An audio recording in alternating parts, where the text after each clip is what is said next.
Grosse ambiance hier, vous l'avez vu dans certains QG de campagne. On est avec Mathieu Kahn. Mathieu, 28,41% pour François Hollande au premier tour. Est-ce qu'on peut dire aujourd'hui que vous êtes dans une position confortable pour le deuxième tour? En tout cas, il y a un désaveu clair du président sortant qui s'est exprimé hier soir. Après, il y a encore 15 jours de campagne. La dynamique est là, mais il va falloir maintenant confirmer et continuer à se mobiliser.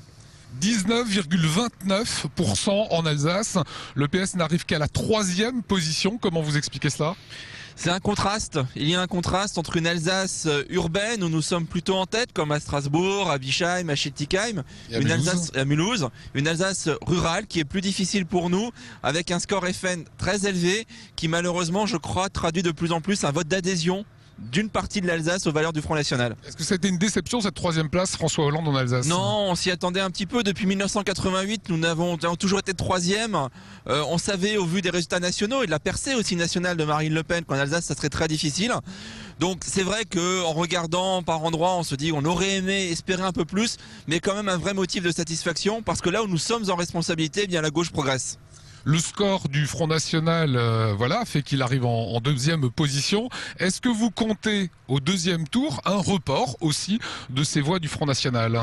Peut-être une partie, parce qu'il y a une petite partie de vote protestataire, mais au-delà de ça, je crois qu'en Alsace aujourd'hui, notamment en dehors de la communauté urbaine de Strasbourg, dans les zones rurales, c'est un vrai vote d'adhésion qui s'exprime.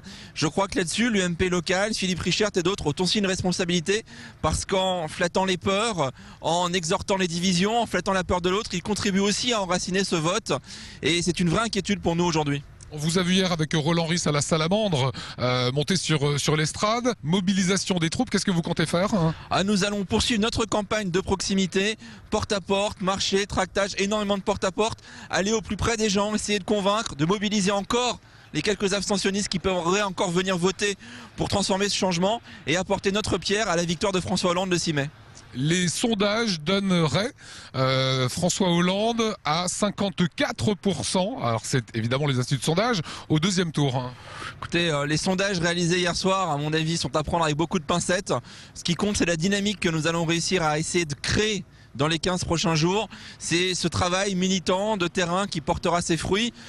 Nous verrons bien, mais le seul sondage qui compte, c'est l'élection le 6 mai.